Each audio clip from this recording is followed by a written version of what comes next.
Hello, and welcome to another episode of the William Branham Historical Research Podcast.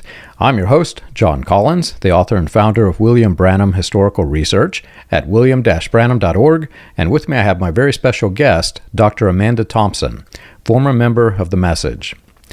Amanda, it's good to be on here and to talk to you about all things Message and all things coping with what we went through. We were talking briefly, and just a little bit that you talked before we hit record made me know that this is going to be an explosive podcast. I'm probably going to talk about pains that I had and suppressed memories that I have, but I recently, as you know, I had a conversation with my cousin, Dr. Jesse Collins. We were talking about very, very troubling subjects, but it's one that needed addressed, and I know that your profession, you're in similar areas of expertise, so it's very good to have you on. Maybe you could just start by telling everybody a little bit about yourself. Yeah, so as you said, I am Amanda Thompson. I have a PhD in psychology, focused on developmental psychopathology, and I use my scientific background to help identify kiddos at risk of self-harm and how do we prevent that better. So it's really close to my heart. Awesome. There are a lot of people struggling with the same issues, both in the cult and out of the cult. I guess I didn't tell you this when we were talking before, but I've had so many phone conversations with people, and it was surprising to me because I'm not a counselor or a psychologist, but I found that just simply by producing the history and talking about it, you have to be that to some extent, because people will call you with all kinds of issues. And the first person who I talked, I guess the safe way to say it on YouTube is I talked them down from the ledge. It was just really surprising to me that that was something that I was going to have to deal with, and it was one of several to come. So it's a very troubling thing that we came out of. And when you mention, I always ask, for people who don't know this, I always ask, how do I introduce you? What group did you come from? And Amanda said The Message, and I'm like, oh no, this is going to be a tough one. We were in such a level of destruction that many of the other groups just can't comprehend. And maybe we can unpack that a little bit too.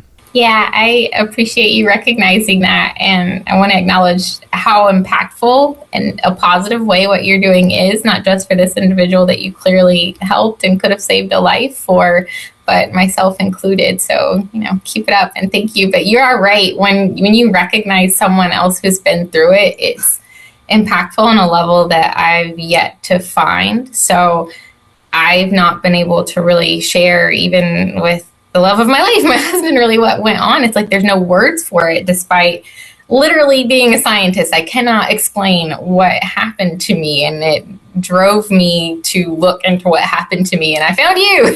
Thank goodness. So camaraderie is a treasure here. Very much.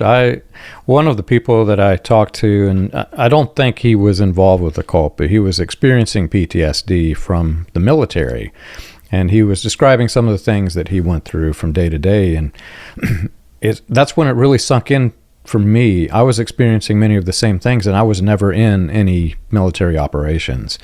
We have the same mindset in many ways of people who escape a concentration camp.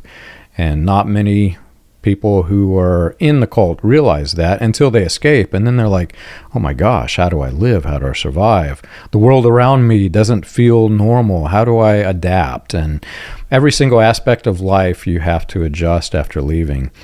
And those of us who do adjust, it's a huge mountain that we conquer. Yeah, I think it's okay to normalize that if you struggled, it's okay. If you still struggle, I still struggle, that it's also okay. I like that it's okay to use the word cult now. If I could share, I think the first time someone used the C word, and by C word, I don't mean the naughty word, I mean cult, was in a therapist's office. And I think I was 23, so I was very young, maybe 5-ish when I start having memories of The Message. And my parents, my dad, my biological daddy took us to church. And I want to acknowledge that he was just as, indoctrinated into this too. I harbor no ill will. He's probably seeking comfort and meaning in life and just got swept up into this too. It just unfortunately undermined his ability to be a warm and effective parent. But I stayed into it till I was probably about 14 or 15, and then continued to kind of go in between as I navigated having two families, my mother who was divorced and remarried, and then my father who had grown another beautiful family, unfortunately, who was still deeply embedded in it. But the first time I heard the word cult was in a therapist's office during graduate school, and I just kind of shut that down. I was like, cult. It literally took you showing me that Branham is deeply connected to people like Jim Jones or Paul Schaefer and Colonia Dignidad. And I'm just like, oh, okay, wait, now I can believe it. It's like now I have tangible harm to connect it to. It's like it made me able to justify the things that I was having, because I do have a loved one who does have PTSD related to war trauma. And I'm like, well, I can't say I have PTSD because I've not been through what he's been through. That's not fair. So it's okay if you're struggling, and you don't have to compare your struggles or trauma to someone else to have these symptoms, because that's not how this works. And it's okay. After I first left the message, and I was first just trying to figure out what was this. Interesting, when I left, I actually still believe Branham was a prophet, even though my family made a conscious decision, we're not going to be part of this anymore. We just felt that it was destructive. I couldn't put it into words, but I felt that it was destructive. And I had an interview with the news media here locally, and they interviewed me in the black silhouette, so you could only hear my voice. And what's funny is he gave me a fake name. He said, we're going to give you a different name, so you'll be in silhouette, nobody know who you are. And he used my dad's name by accident. So everybody who heard it, and this is a news report of a person who's left the Branham cult, hears my voice and using my dad's name. You can imagine what this did, right? But I gave him one stipulation. I said, I will do this with you if it will help people, as long as you don't use the C word, the cult word. And so we had the whole conversation. At the end of it, I'll never forget this, because I was still like trying to come to terms with it, because I didn't think it was a cult. And I asked him, do you believe this is a cult? I'll never forget how quick he responded. He said, absolutely, man. Do you not realize what you came out of? And when they broadcast it, they did not take my instructions, and they used the word cult, and all hell broke loose here locally. Everybody was so upset. So here I am in silhouette. Everybody recognizes my name. I'm using my dad's name, which looks offensive. And, the whole thing was just, it's a little bit incredible.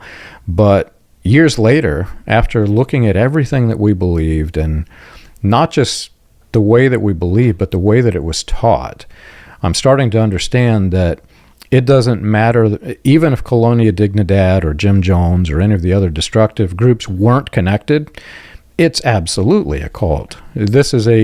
I've actually come to a new term. I actually label it as a hate group, because if you go sit on Sunday morning, you're going to hear hatred against people who aren't in the church.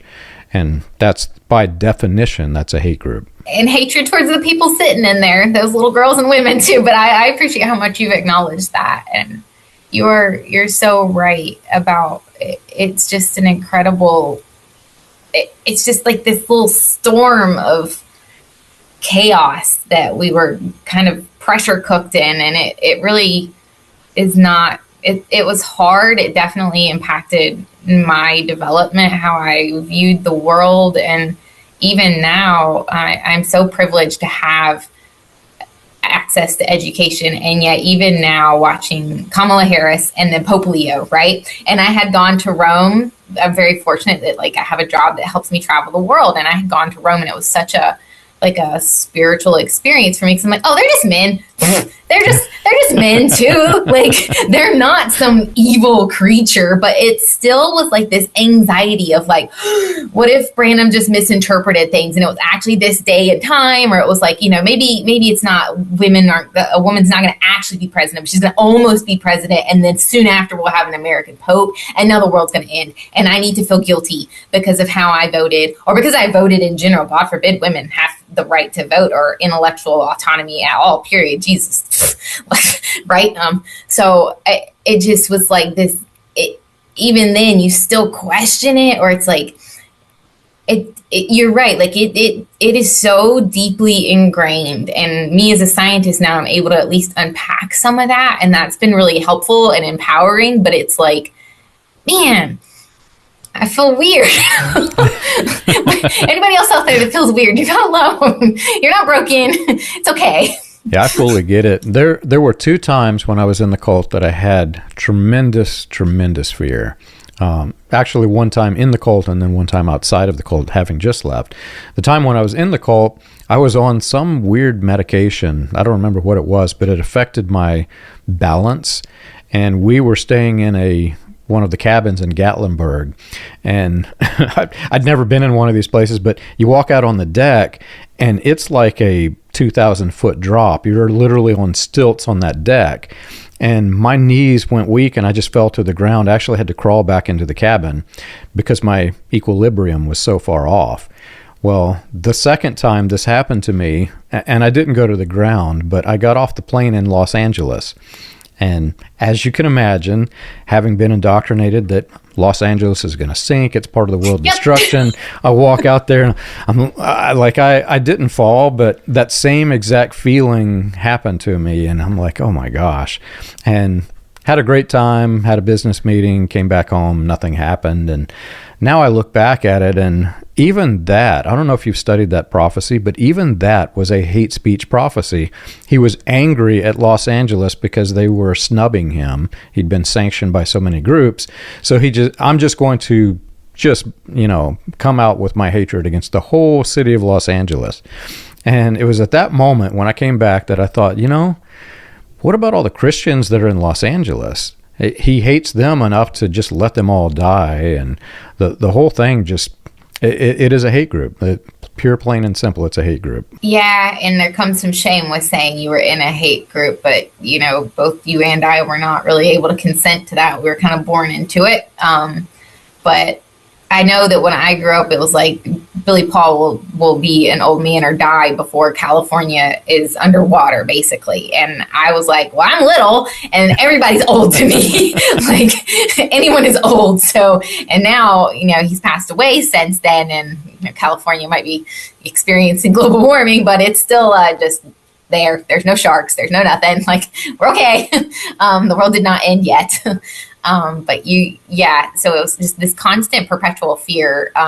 As my husband began to pick up on little bits of what I was going through, and he's a historian, he's a history teacher, and much more. He's an awesome human being. But he was like, babe, you grew up like a Cold War kid. And right? Like that hit me. I was like, yeah. You would find that parallel. And given now looking back when these tapes were recorded, and I'm not a great historian major, so I won't, try and parallel things and get caught off guard with different years. But I was like, yeah, that actually makes sense now. Makes a lot of sense. It's funny, the timing of this, you won't have seen it yet because I think they're scheduled out ahead of this and yours will come after this. But I've been taking a deep dive. I'm trying to figure out the birth of the latter rain. How did it happen? Because none of it makes sense. When you look through any of the history, none of it makes sense.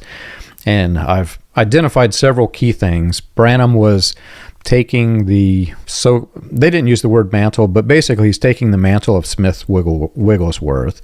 And that was broadcast throughout Pentecostalism. Here's Branham, he's a new healer, he's the new Smith Wigglesworth, which would have been a big deal. Well, the other thing that I did identify early on when I was working with Charles that his campaign manager, Gordon Lindsay, was part of the Christian identity movement. I didn't realize to what extent until recently, but Lindsay was not only a keynote speaker in Christian identity, he actually left his post as a minister to write books on the subject. So it's a lot bigger of a deal. And I'm starting to get into now the doctrine that he was preaching and teaching whenever he was working with Branham when all of this began. And it ties all directly to politics and the fears of the Cold War. They're literally, he's part of the reason, if you really understand what happened, it's part of that platform that put the fear of the Cold War into the United States to become what it did. Without it, I don't know that it would have. So much of that history I'm getting into, I'm just starting into it. So that'll come in a podcast. I think it releases before this one, but you won't have heard it yet. Well, if that's not validating, hearing like third party history people go, your experience sounds like you grew up in the Cold War despite being a millennial. It's like that should validate what we went through, constantly listening to these tapes, right? Like cassette tapes are apparently back in style, according to Gen Z, but don't listen to these tapes, folks. No bueno. Let's unpack that, because people who weren't in this, again, whenever you told me you're in the message, I'm like, oh no. When I grew up, I listened to the recordings everywhere. My father played them. My mother played them. If we're going to the grocery store, you know what was playing in the car? The screaming Nazi figure from the 1940s and 50s and 60s who is preaching Cold War rhetoric. That's literally what I grew up with. My son, who he checked out at probably age 7, he told us, but he said that this guy sounded like Hitler, so I just stopped listening, Dad. And I'm like, smart. Good Lord, I listened to it. So we did that. Whenever I was in school, walking between classes, I had a Walkman, which really tells my age, but I was listening to that screaming voice as I was going between classes, on breaks, lunch break. I'm sitting isolated. I'm isolating myself in the lunchroom to hear this voice who's screaming at me. And people who were never part of this, they would never realize that this is like one step away from Korean concentration camp brainwashing. Only we did it to ourselves, which is really interesting. Yeah, we would listen to the tapes everywhere we went, like in the truck, or the van, wherever we were driving as a family. We have a very large family. Tapes were pretty much present all the time. I even remember there was some church, lots of churches, they'll sing and do their own music and record it and then share that without their assembly. And I think that's a beautiful thing. But there was one that we had in particular where Branham's voice had kind of been superimposed over top of it. And I want to say it was about marriage and divorce. But either way, and the woman who was singing, she had this beautiful, impactful voice. And I'm just like, wait, what? I just remember that one being one that my dad would play a lot. And now if I hear his tapes, there's like this prickling of hair that comes up on the back of my neck. Like, ooh, I don't like this. And it's like the warm crackling of a tape, and then his voice comes on. And I was so indoctrinated in it. So we went to a Christian school for a long portion of my younger life. And it was a Baptist Christian school. And it was a great school. It's nothing against school. But I did a historical figure report, as many elementary school, middle school children did, on William Branham in this little blue paperback book. And I don't know where I got this book, clearly from my dad. And I'm like, husband, if someone takes like a weirdo historical cult-like figure in your classroom, please intervene, because no one intervened for me. And I did. I had like the picture of him with the halo, right, was like glued on my little cardboard cutout. And now I know that's not real. Or the 7 angels in the sky with the little clouds. Was that in Arizona? I don't remember. Like, there's some things I was too little to piece together, or I've started to like distance myself. But I'm like, I did my report on William Branham. And I'm like, oh, that stings a little now. Exactly. We did such weird things and believe such weird things. We believe William Branham had a magic sword, or he created squirrels by speaking them into existence. Who in the right mind believes that? What's funny is right before this podcast, I had an interview with another podcast. The lady was asking me and just completely shocked at some of the things that we believed. And I was trying to explain to her that even if you are intelligent, have an intelligent mind, you might be educated, you can still be caught up in this, because what happens is whenever you go to church on Sunday, after having worked with your mind all of the week, you kind of shut your mind off. And it's by design, I think, that you do this. That's why they have these long, drawn-out tapes. These recordings, some of them are 2.5 hours long. So you go and you sit, and no mind can even continue focusing for longer than 20 minutes without a break. But yet you're sitting at a minimum for an hour listening to these recordings. Well, people just mentally check out, and when they do, they're still listening. So some of the thoughts still come in their head, but it comes in a way where they have completely shut off all critical thinking, and suddenly these ideas are being injected into their heads without their knowing it. So more intelligent people more frequently will get trapped in the cults because they have mentally checked out when they sit there in the pew. Yeah, I know we actually would drive give or take an hour to our church before we moved to another church. And now I'm like, I wonder if it was because, they decided to follow Branham's teaching this way and not that way, or if it was because of the distance. But an hour there, go to the morning Sunday service, plus Wednesday, of course, and then stay there all day, and then stay for the evening service, and then drive that hour back. And it was a lot as a little girl.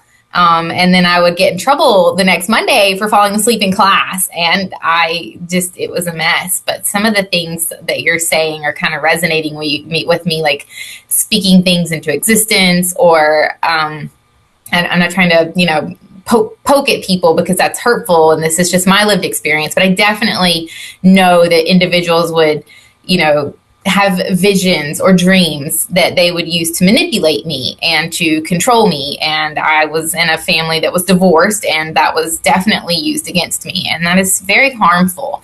And I think that was just another tool in the toolbox that I think a lot of powerful men, and probably women too, would use. Like, I can speak this into the existence, or I have this dream and I see us walking down this narrow path together, and you have to follow me, or you will not be saved. You will not have salvation. You will be in Armageddon and terror and all of the things. And the amount of control they have over you is just so powerful, particularly if you're a young person, or if this is all you know, or if all of your, regardless of age, if this is your family and your loved ones and your financial support, or what have you, it's a lot.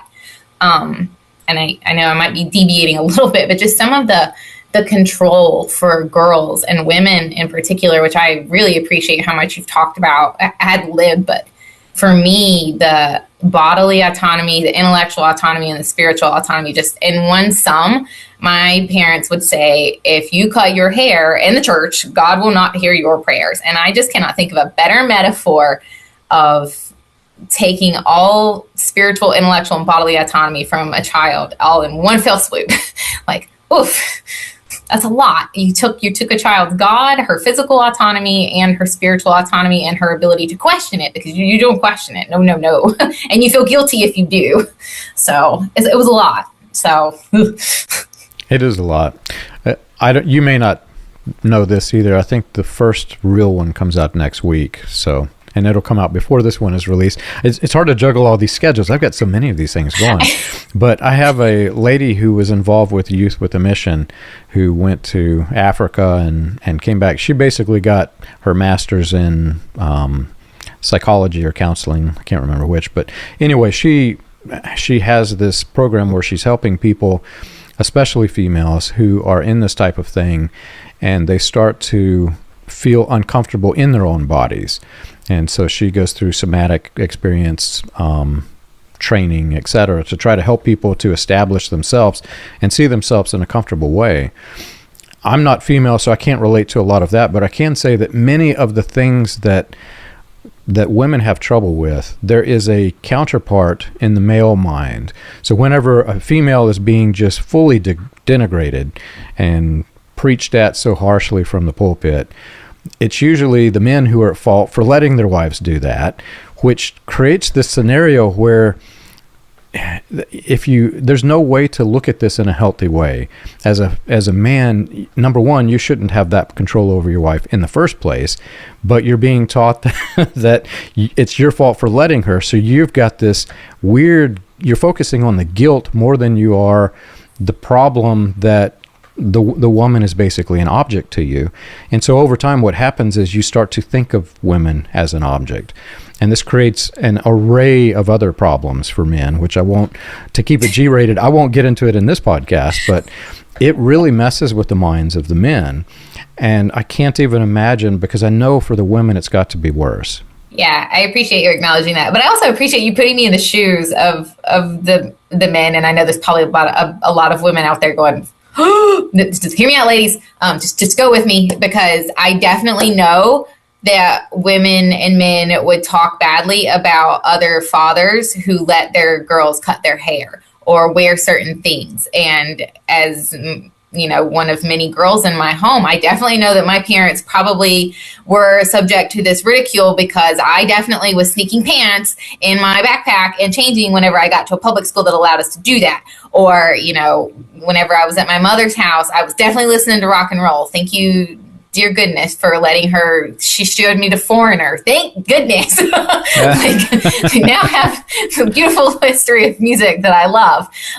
But I know that they were also, it was like this hierarchy of like, oh, your girls are in line. Those girls, they toe the line. They're very devoted, whereas others are not. And I definitely, it is my lived experience. It's not my story to tell of others, but I definitely know of other young girls who fell in love with others of other races. And that was absolutely, absolutely forbidden. And how much those fathers were just put their feet to the fire, so to speak. It was like, how dare your daughter, it's like The Little Mermaid, goodness be, like she wants to go off onto the land and do something different. And I know that they were put into bad positions too. And it's just this vicious cycle of everybody judges everybody and everybody hates everybody. And yet we pretend to love each other unconditionally. That's false. I remember the first church that we attended after leaving the Branham cult. We were there probably 3 or 4 weeks, and then suddenly this couple comes in, this new couple. One of them is black and one of them is white in the marriage. And I'll never forget having to come to terms with the fact that I was a racist. I had friends who were black. I would never, ever would have pictured myself as a racist. I had friends who were black, really good friends. I was in high school. I saw everybody as people. I didn't see them as color. And suddenly this couple shows up, and mentally, because of all that indoctrination and programming, my first thought is all of the harsh, offensive insults that I was programmed with to say to the people, some of which I may or may not have said in my past. And I remember the families who, I clearly remember a family who it was an interracial marriage in the cult, and the condemnation for not just the mother, but for the child, because the child, according to the doctrine, for several generations, their generations can't be saved. And so I'm sitting here with all of this in the back of my head, watching the interracial couple and their interracial kids coming into the church. And suddenly I realize I don't know what to do. I repent. I feel like I should shout it from the housetops that I was wrong. I was wrong. But that's all of that guilt we carry, and that's just one small aspect of guilt. When you consider all of the many things that we were trained to hate, and just the warped mentality that it takes for a person to do this, you have to actually betray your inward human nature to hate people. So we were trained to do this, and everything from Catholics to interracial couples, everywhere in between, I look back at it and I think this is just so wrong. And that's why these days I have no trouble coming to terms with this was a cult. I believe it. I could be wrong, but if I'm remembering correctly, I think it's Maya Angelou. It's a much longer quote that's, when you know better, you do better. And I think that's how I distinguish those who are out to do good in the world and those who don't, because there's some who've been confronted with this is wrong and this is evil. I'm going to go ahead and say the E word. And they still persist on trying to portray Branham in a positive light where they can. And that to me is just no longer acceptable in my world. I'll still love you and acknowledge that it's probably difficult for them to come to terms with that, especially if they've been grown up in it, but it's not cool. Have you ever wondered how the Pentecostal movement started, or how the progression of modern Pentecostalism transitioned through the latter rain, charismatic, and other fringe movements into the New Apostolic Reformation? You can learn this and more on William Branham Historical Research's website, william-branham.org. On the books page of the website, you can find the compiled research of John Collins, Charles Paisley, Stephen Montgomery, John McKinnon, and others, with links to the paper, audio, and digital versions of each book. You can also find resources and documentation on various people and topics related to those movements. If you want to contribute to the cause, you can support the podcast by clicking the Contribute button at the top. And as always, be sure to like and subscribe to the audio or video version that you're listening to or watching. On behalf of William Branham Historical Research, we want to thank you for your support. I have deep sympathy for people who are in it.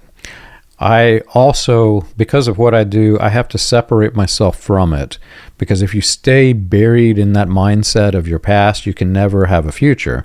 So you're one of the few ones. And in fact, that's another reason why I said, oh no.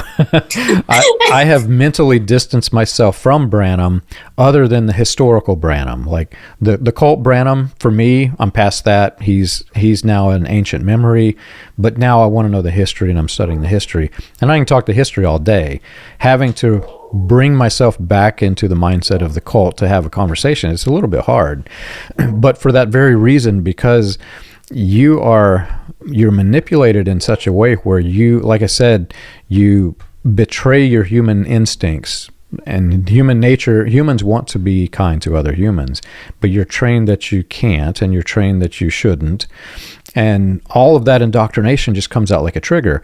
Well, people who are in it, there are people who are in it who work real jobs with other people, not cult jobs. I'm using the word real, not a cult job where it's all cult members. I was one of those people. I worked in the office like many others. There is a point in time in everyone's life, mine included, where you have to come to terms with something that you believe is so wrong, but yet you have to justify it. And for one or two things, you can justify it. I did. You can justify it and move on, like the racism thing. The way I justified it was, I love all races, God loves all races, but God wants the races pure, which was white supremacy 101, but that's how we were taught. But combine that with all of the many other things that were wrong. There comes a point when it's so overwhelming that you have to make a conscious decision. I choose to remain in the wrong, and I'm going to no matter what. And those are the people. It's not that I've lost sympathy for them, but I have a hard time understanding them. Yeah, that's a good way to put it. You've touched on two things that I really think would be important to talk about, and it's that guilt that you feel that perpetually just is so heavy, and then also kind of that moment that in your gut, like, this is not right. And I know for me, I was probably 14 or 15, but for me, I wasn't able to quite understand the morality of what was going on, but I was so mentally unwell that I knew something was wrong. And I have to appreciate that, even though I had a parent who was heavily ingrained in the message that they asked, was I depressed? But in the message, you have to speak healing into existence. You can't own the fact that you're not well, because that means like your relationship with God is not where it should be. And so of course I said no, but my family situation and dynamic was such that I knew in just a couple months I would be back in my mother's home for more months, and I was able to transition there. But the caveat was that I was always going to go back for 6 months at a time. And I was just so depressed and beginning to have behaviors that were definitely life-threatening, and thoughts. And it was such that when it was time for me to go back, I will never forget my stepdad or my dad that stepped up saying, nope, she's not going back unless you take us to court. We're not making her. And I think that was the moment that I'm like, if I go back, I will be so unwell. I may not continue. And so that is just so impactful for people to recognize how hard it is to live in these environments. But the guilt for me is that I lost access to my family, because anytime I would come back to visit, these other family members would try and shame me for wearing pants, cutting my hair, because girls wear dresses, boys wear pants. And these were words coming out of the mouths of very young children. They were taught to say these things to me, and it hurt me so bad that I could not keep coming back. And that guilt is something that I have to work on myself, that I needed to get out for me to have a life, to become Dr. Thompson. I would never have done that. We both know that that's just not something that we do. That was hard for me. And I think that was my moment. So 14-year-old me was very much a 14-year-old teenager. She was not worried about morality and equality of other members, but I was just that unwell. I was like, nope, I will not make it in this environment much longer. I got to get out. It's tough. Let's unpack that a bit. Oh boy. The depression. I told you I was going to take myself into a place where I'm uncomfortable, and I'm doing that as we go on. It gets worse and worse. There was a point in time when I came to terms with the fact that there are huge questions. I still had not discounted Branham as a prophet, but I'm looking back at those times, and I was this happy-go-lucky, free spirit in the cult. I had no reason to question any of it. My family's at the top. I was in cult royalty. And then suddenly I had to come to terms with something's not right. And I remember the feeling when depression started to come in. And fast forward to the time that I'm leaving, I went through several really traumatic experiences that drove me into the darkest of places. And I would not be alive today if not for a cousin who kept calling me every day to talk me through it. That's how bad it got. But on the other side, looking back, I remember when the depression came and it was crippling. There was a period of time that I ran my own business and there were maybe 3-4 hours a day that I was able to work. It was that bad for a brief period of time. But then after I started to heal, came out on the other side, I'm out of the cult, I'm starting to recognize that from even age 14, I was showing symptoms of depression and just didn't recognize it. And what's interesting about that is when I was in high school, we had to take, for some psychology test, we had to take this test that described how we viewed the world and what state of mind we were in, etc. And I was like this happy spirit that I was answering no to every question of stresses, to the extent that the teacher called me after the class and said, "John, there's nobody that has zero stresses, especially in high school. There's no way that this is truthful." And I'm like, "But it is. I'm happy." And it was because I was convincing myself I was. I was in a cult. I was stressed out to the max. But with the anxiety comes the depression. They usually go hand in hand. So now fast forward to I'm out of the cult, I'm helping people who are escaping, and I'm starting to see similarities between it, even right down to the photographs. People would send me a photograph of them in the cult, and then after I've worked with them for a year or two, they send me another photograph. The two are different people. One of them the one in the cult looks older, unhappy, unhealthy. Sometimes the jaws are even sunk in. If they're overweight, you can see the sunken eyes. It's just really, really bad. And I'll ask them about it, and they say, "Yeah, I'm just so happier now." And I don't think they recognize even that they were in depression. So this is a widespread problem. And having to come to terms with it for me just simply meant this is something I've got to conquer if I'm going to move on and have a life. And I look at every single person who has escaped, and they all have to conquer that same mountain. Was it the same for you? Yeah, it definitely was. And so if it's okay, I'd like to touch on two things. One about, from a scientist, because I'm a nerd, about what might be going on there. And then one thing that happened to me that was super impactful, and ladies, feel free to take this. And gentlemen, everyone just take it and run with it, of how it's really been impactful for my recovery. But that 0, no stress, I think is born out of this emotional invalidation in the cult. And so we just suppress our emotions. And if you don't learn to regulate and cope with negative emotions, it's undermining your ability to navigate difficult stressors in the world, and you just ignore them. But your biology is still like, there's something going on here, and your biology adapts over time in a way that's protective to keep you alive. That's what it's doing. However, if you take yourself out of that environment, it might not be adaptive. And so it's our body's way of protecting itself. And you're not meant to be in this pressure cooker of anxiety and terror and always saying, no, it doesn't exist. You need to regulate it. And it comes out physically. So these things you're describing make sense. I like to always remind people, your brain might be the most important organ in your body. You got to take care of it, feed it, nurture it, love it. I'm guilty sometimes of having to get myself kick in the rear end. For me, I was an undergrad and I was in a studio art class. So for a long time, I thought I was going to be an artist. And then I realized I make no money and it's really stressful. And I was introduced to Judy Chicago, and she has a piece, I think it's called like Dinner Plates or something, but she makes a plate for all of these women in history, and one of which is Jezebel. And that was super impactful to me because she had always I was called a Jezebel, a whore, all the names that little girls do not deserve to be called, basically. And I hope that the W word was okay for Daddy YouTube. But I feel like it is. I've heard much worse things on YouTube.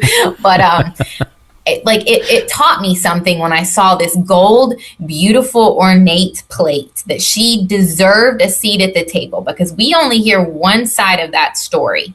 And now I recognize that she was murdered according to the story I was told and how I was told, because she said no to someone else's belief system being enforced on her. And the way Branham describes that the dogs would eat her hands, even though they don't eat human flesh or something to that degree. I was constantly told this story, but seeing a woman go, she deserves a seat at the table because she had the courage to stand up and say no. And that became my mantra of like, all of these women who have just been verbally destroyed throughout history, what if we looked at it from their perspective? Or the woman at the well, we might not like what she did, or they might not, people might not, but she was an impoverished woman growing up in a patriarchal society. What's she supposed to do? Well, we got to respect her bodily autonomy. And it's just like reframing the things that were taught to me has been really powerful. I know that might not gel well with everyone, and that's okay. You know, you got to take your own cup of tea, whatever soothes your soul and helps you heal. Just challenging those negative thoughts has been super powerful to me. Or like saying I'm a scientist, and we were very anti-science. I remember refusing a vaccine in the middle of school thinking I was going to get the mark of the beast. And my poor mama had to take me and get my hepatitis vaccines repeated because I, in the middle of the series, was like, no, I'll get the mark of the beast.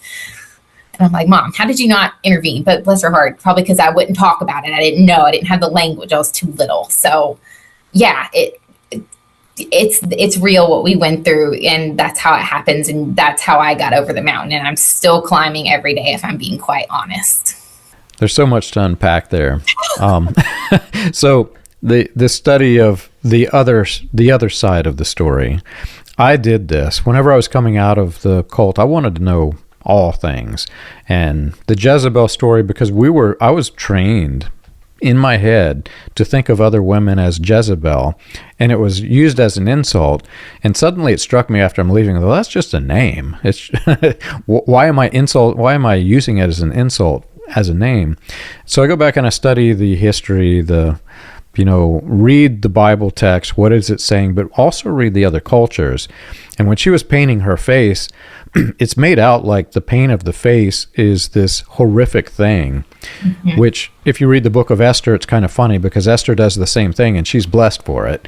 But I know, right? The story of Jezebel, what she was doing, she was preparing herself, knowing she was probably going to die, but she wanted to die with at least as much dignity as she could summon. And that's what she was doing, as any other respectable leader in the ancient world would have done. So the painting of the face is actually separate from the story. It's just more about the culture. What she did beyond painting her face was she led all of Israel into idolatry. And think of the human sacrifice that is in the ancient world. It's so far worse than just a little bit of makeup on the face. If you read the actual story, it's such a bigger story than what they were making out to be, right? But we use it as an insult. The other thing to unpack is the insults. You mentioned, I'm worried if YouTube's going to censor if I use the W word. This is a real struggle. I struggle whenever I'm publishing information about Branham or any of these guys. YouTube actually blocks half the stuff that they say because it is so offensive and intentionally offensive. It's not like they're accidentally being offensive. They're targeting different groups of people, and it's hate speech. It's pure, plain and simple hate speech. It is. And definitely if I'm like saying things incorrect that I've had to unlearn on my journey, please take it out, edit it, cut it, or like put like a little caption in there. Like, Amanda's smart in some ways, but maybe this thing is not correct. You have my permission. But the lipstick also, like I learned about the history of lipstick, and men wore lipstick. Like this is not limited to a single gender. And you're right. They just got fixated on makeup. And it's like, okay, well, you realize that like makeup was a symbol of power, a profession, and men wore makeup, and sometimes women wore makeup. And it's like, okay, wow. It was just such a harmful thing that it was meant to control women. But the other words aside from Jezebel that just became tied to it were just, and it still perpetuates outside of the message. So I've only had one man in my life that loves me dearly come to me and say, I'm so sorry that you were treated this way, that people weaponized Christianity to hurt you. And that man in my life doesn't even really know what happened in that church. But immediately afterwards, he starts talking about the woman at the well. And I'm like, so I'm not buying what you're selling. You're already undermining women here. Like immediately you're going to say, I'm so sorry that they treated women so horribly. And then you're going to tell me a story that's meant to control women. And you might be saying it with more empathy and love. And I love you. And this man loves me. But it's like, no, you already lost me. I'm already tuned out. It's like, I have to do this to protect myself. And so if someone else is on their journey and they have to shut down, until they're ready and healed enough, that's okay. At least I think it is. Like you can't open up for other people until your wounds are healed. Yeah. Well, and that's the underlying problem, right? The things that we were taught, yes, we were in a destructive cult. Yes, it felt one step away from a Korean concentration camp with mind control. But the underlying things that we were taught, if you study the structure of the teachings. So the lipstick change, exactly like you're saying.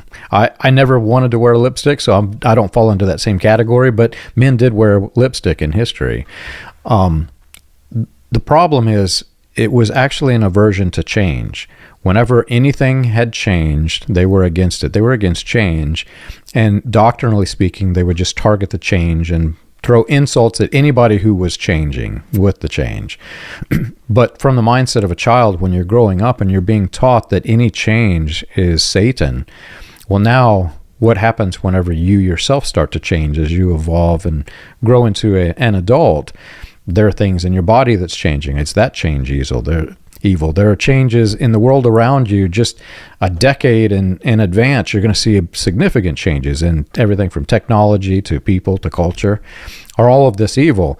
Well, the interesting part is, to somebody who's not been in the Branham cult, we believe that it was. Every single aspect of what I said, we believed was evil. And that's the deep level of programming and just how wrong it is. So people, as they enter into adulthood, now anything that's politically changing, it's evil. I'm against it. I'm against every single aspect of it. And we had scriptures that were weaponized, like the woman at the well. I know that there will be people, you can probably read it in the comment feeds, people will say, you can't do that. No, it's okay, because it's actually a legitimate point. We are so programmed to be offensive to other people that we don't even recognize it when we use the Bible as a slapping stick. And I've had it used against me more times than you can imagine. And they think that they're doing, like one person will put, bless your heart, I know that you're, and start off like, I'm going to love you, and then throw the insult scripture at you. And I know, because I use the same scriptures to weaponize against other people, I know the insults. I know exactly what's the intent of that comment. But that's the mindset, and that's how we were trained. And it all comes back to the thing I said earlier. You can't be trained like this and love other people. It's incompatible. The love of other people is incompatible.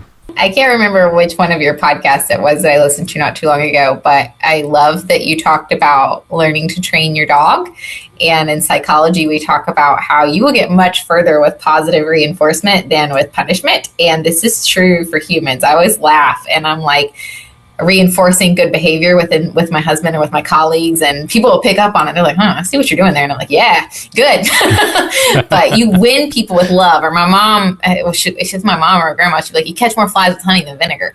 So just if you keep love and kindness at the center, you're going to get much further and do much less harm, or arguably, hopefully none. I mean, we're all human, but it's a lot easier to overcome the harm you do if it was meant with love and genuine love. So I think that's kind of why I do what I do, is to try and help people. And I think that's why you're here too. Absolutely. It's true in business. Whenever you engage a client, if you start throwing these weaponized scriptures or even the weaponized thoughts against them, they're going to instantly tell, I don't like this person, I'm not going to do anything with them. What's interesting is, from day to day, because of the way we've been programmed, I can have a casual conversation with somebody and they can rub me the wrong way, and I really fight not to do it. Like, in the back of my mind are all of the things that I could say to push their buttons, and I have to fight not to do it because that's how I was wired. As children, we're trained to push the buttons of other people and insult them. And I look at my kids today and I'm so glad that they weren't in this. I'm going today to a concert for my son. He's in choir in high school. And I'm looking at him somewhat jealous because he's living the life that I wish that I could have lived. Carefree. He actually is carefree. Whenever I claimed that I wasn't. He actually is carefree. And he's living a good life without all of this indoctrinated nonsense, in a good church where people are training other people to love as Jesus instructed in the Gospels. And we're living a Christian life that he'll never know this level of destruction that we have, because I was able to get my family out. I love that you have such a beautiful growing family. And I like that you're acknowledging like that sometimes it's a little bit bitter that we look back and are like, what life would have been and how we are now because of what we lost or what we went through. I know, like, colleagues of mine, they're like, you need to be more assertive, you need to be more bold, or stop saying you're sorry. And I'm kind of like, if you only knew how far the gap I jumped was, you'd be like, wow. I'm like, the fact that I even feel entitled to be outside of your office. Yeah, I know I'm sitting in the floor, which I probably shouldn't do. I get that. But it's like, the fact that I'm in this building, you have no idea that means so much from where I came, or just the fact that I said, I'm sorry, I get it, but I was trained that way. Or it's a little bittersweet for me, but I feel like there's definitely been a large portion of my life where I've had to just kind of react so strongly to the stuff that I was taught, as in, like, because I was taught this in the message, I must do like a complete 180, and that's affected negatively life decisions I would have made, and particularly for like women being saved by childbirth. And so that I was like, and that's not cool. Like, that's not fair. But it is what it is. And just having to acknowledge that and work through that. Because I know if I'm thinking it, I cannot be the only one. There's got to be some other person out there who's like, yeah, I did that too. And so it's just kind of finding a balance for me now, I think, is where I'm at in my life. But I'm really glad that you are raising a family that didn't have to go through that. But I am really sorry you went through this too. I am. Well, if you had any advice to give people who are making their journey out and they're taking their first steps out of the message, what advice would you give them? Two things. One would be therapy. And mental health care. You deserve access to it. You are not broken. You do not do or deserve to feel unwell. And if you feel like you're struggling, I believe everybody could benefit from therapy. Some of us just benefit more than others. Or I would not have a PhD in psychology. I practice what I preach. I still regularly go to therapy. Sometimes I need more visits than others. The other thing would be open-minded. Learn about other cultures if you have access. The public library is free. I know that sounds like such a random thing to say, but learning about history, learning about other cultures, learning about you and your work has also been really super and powerful. And then just take care of yourself. But learning about other things, my education and therapy has been the biggest healing tools in my recovery, which is obviously still ongoing. But yeah, you deserve access to love, care, and education. So don't be ashamed to ask for it and demand it. Well, that's very good advice. And one of the things that you keep saying that should resonate is we have struggles that we may have the rest of our lives. And I have them too. I am working through those. But the difference is, on the other side, if you can conquer those things, if you can go get into therapy, get the help that you need, you can have the things that you struggle with and you can have the normal life at the same time. So there's a little bit of freedom in knowing that you too can live normal after this. Yes, that is very true. And if it's helpful, while I do know as a scientist that we are underrepresented in research, we're not represented. And there is a little bit of qualitative research, which is where scientists just listen to, and they do interviews and listen to these stories. And the things that you and I, John, are talking about that we struggle with and persistently struggle with are also found in research to be true. So it is true that these individuals struggle persistently to adjust and persistently have a lot of mental health problems. But that doesn't mean you have to continue to struggle without help. Don't struggle without help. There's help out there. And there's people like me out there trying to use what we learned in the cult to say, nope, we're going to use science to combat that and make it easier for everyone out there, cult or no cult. So, and John, people like John. Well, this has been incredibly fun. Thank you so much for doing this. Yeah, it's a pleasure, and keep up what you're doing. It's been really helpful for me and others. Awesome. Well, if you've enjoyed our show and you want more information or to share your story, you can check us out on the web. You can find us at william-branham.org. For more about the dark side of the New Apostolic Reformation, you can read Weaponized Religion, From Christian Identity to the NAR, available on Amazon, Kindle, and Audible.